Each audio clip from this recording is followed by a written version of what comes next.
if you have not seen the Red Band trailer for Crimes of the Future, David Cronenberg's new film, I strongly recommend it. It is David Lynch. What am I saying? David Cronenberg. David Cronenberg unhinged. This is David Cronenberg using themes that we have seen in other David Cronenberg movies, but now it's like turned up to 11. So Cronenberg, if you're a fan, you probably know The Fly with Jeff Goldblum and Gina Davis.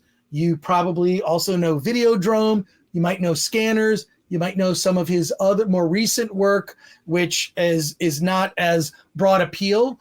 I will say this right out of the gate. This movie is not going to appeal to a wide audience. It opens on Thursday night, and opens this weekend in limited release.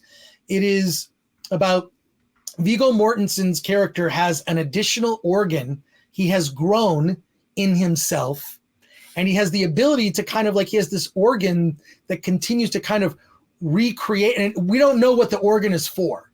So it's sort of like about the evolution of humanity. Like, hey, we have a new organ. We're not even exactly sure. I mean, they're still not sure exactly what the appendix does. There are theories, but not 100%. It may even be like a leftover organ from thousands of years ago, right? But Viggo has the ability he has this other organ, and they put on sort of, does anyone know what Grand Guignol is? The Grand Guignol was like think vaudeville, but with horror. So it's like a horror version of vaudeville with fake autopsies and scares and grotesque things to make you like recoil. And this was something that was a popular show. This was a live show in like the 1800s and early 1900s called the Grand Guignol. And it was like almost like a form of performance art, right? And that's kind of what's happening here, is that Viggo Mortensen, they have these machines that will actually perform surgery on a person. And like you see these kind of live surgeries. And Kristen Stewart is in the movie, and she's kind of they have this like, it's just bizarre. Like, okay, I thought Men was over the top. This is more intense than Men. So what Viggo, he becomes like a star, like an artist in the world of performance surgery. Okay, where he is the person being operated on. And it's also about the evolution of humanity. And I'm going to only tell you about the first, maybe third of the film, because I don't want to get into spoiler territory here. But one of the things that opens the film with, I mean, Viggo Mortensen's the main character, but it opens with a little boy who's eating plastic because he has the ability to secrete acid that breaks down plastic so that he can consume and eat plastic to live. This little boy. And it's about like, well, could humans evolve to a point where, because food is no longer plentiful, that we will consume plastic? I mean, technically speaking, we're actually already consuming plastic if you eat fish, you're probably, because the fish eat so much plastic in the ocean, you're probably getting a little bit of it in your diet. True. Look it up. Some scientists said that. So this evolves where he becomes like a superstar. Like when people see him, he's like, oh my God, I loved your show. It was so great. He has women fawning on him. Like, and I'm trying to remember, was it Kristen Stewart who said this? Like, surgery is the new sex, because they're so taken with it, and everyone's acting so strange. It's in a sort of, I don't want to say a dystopian future, but it's in the future, and it's a future where just like people don't act like normal people like they would in the real world. They're turned on sexually by seeing live surgery. This is so on point for David Cronenberg, because nearly all of his films are about body horror, right?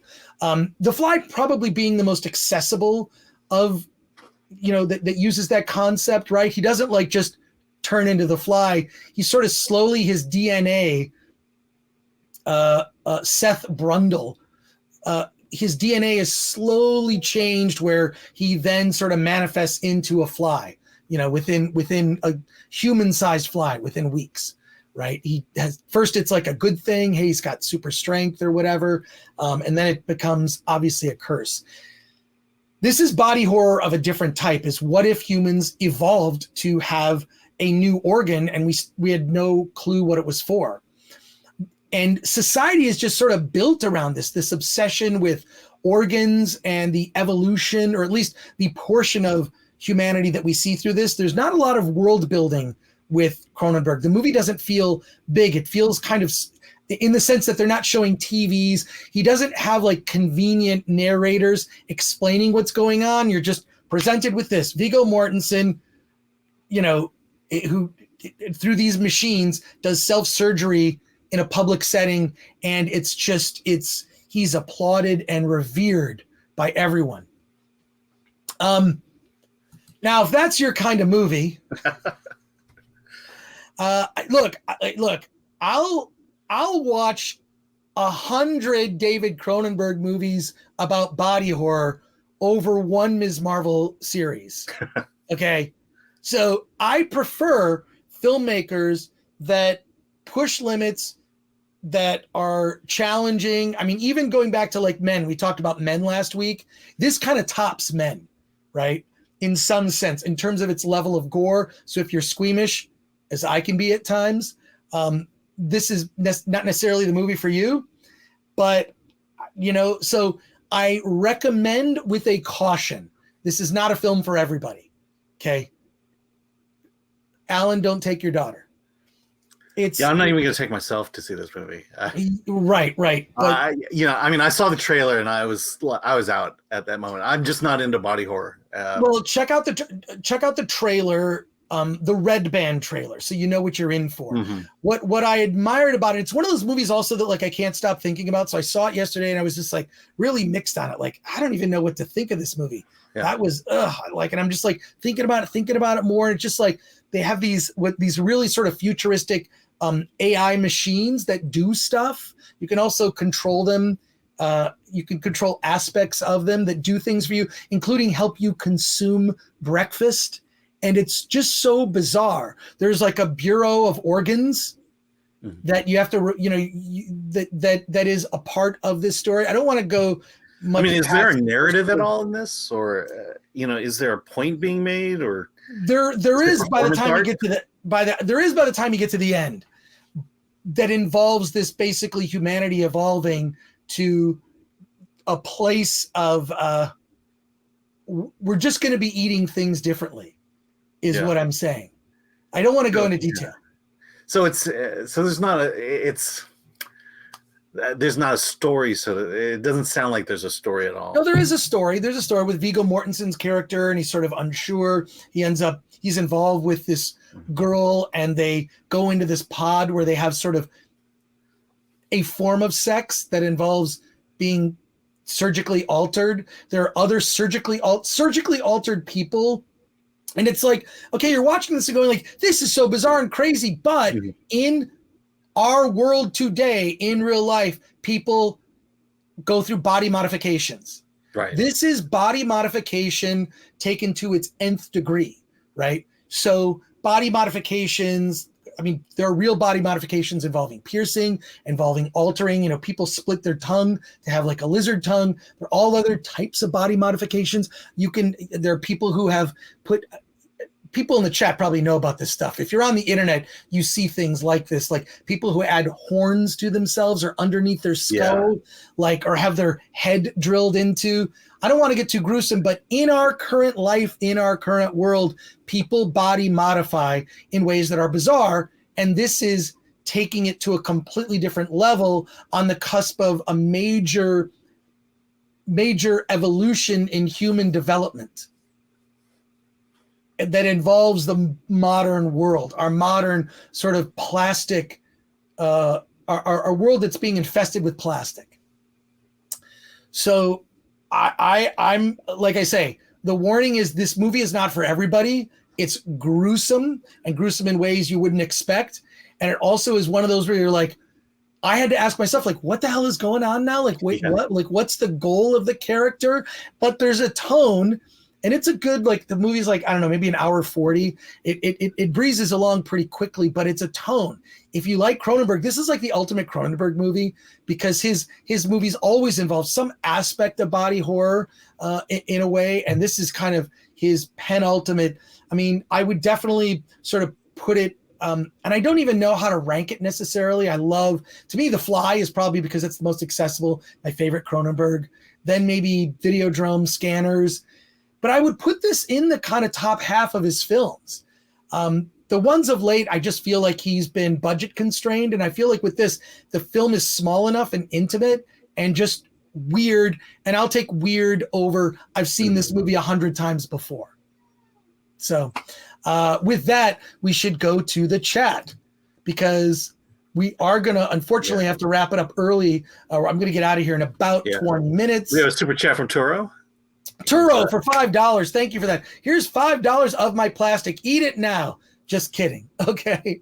I'm going to go from top to bottom here. Zach says either we get to 100 likes or Alan gets the plunger again. I'll give you the plunger right now if you really want to, like, I mean, do you want, like, fine.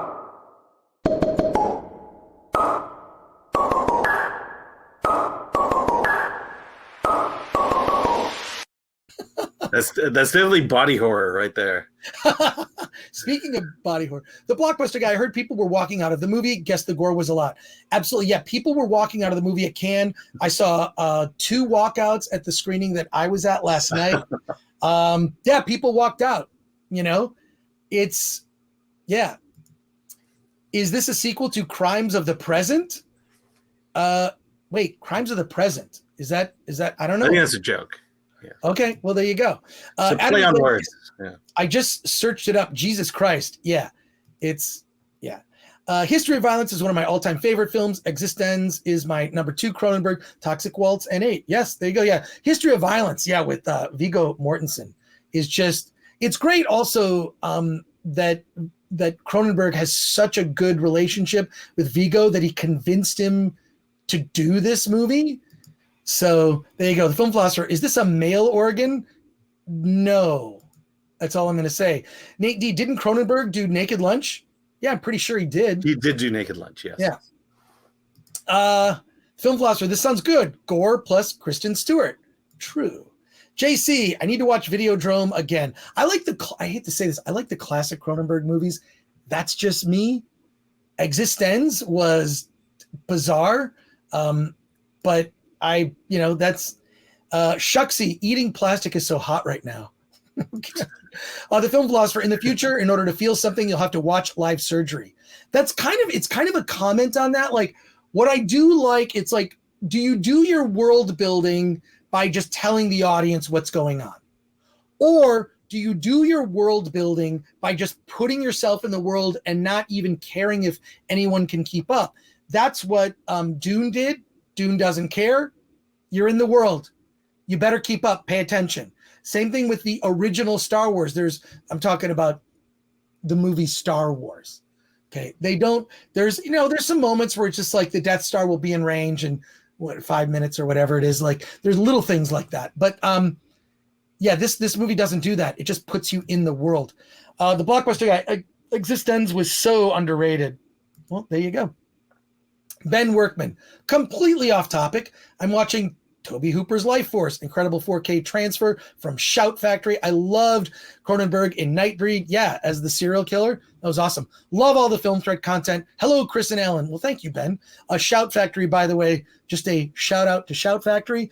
They have been doing, them and Arrow Video have been doing, like, just God's work by bringing back, like, certain things, like taking classics and re-releasing them with new special features. Arrow Video has a channel, like a streaming service, and there's just amazing stuff that they're bringing back. So great.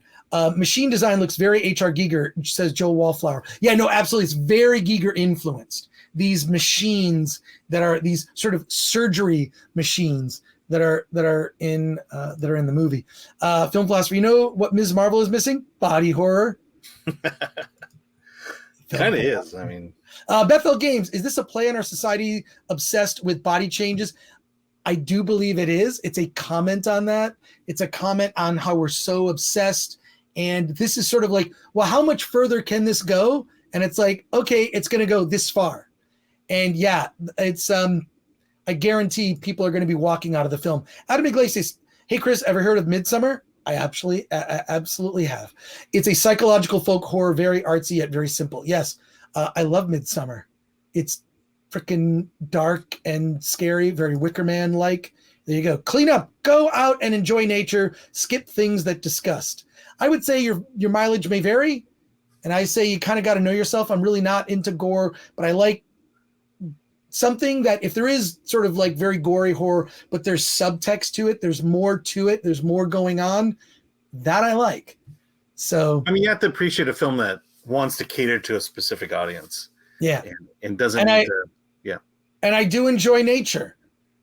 There's some great videos on YouTube where you can put on of like, where you watch like a streaming brook or no, forget it. Toxic Waltz N8. I will never watch the Human Centipede films. Yeah, I've seen them. I don't want to say anything.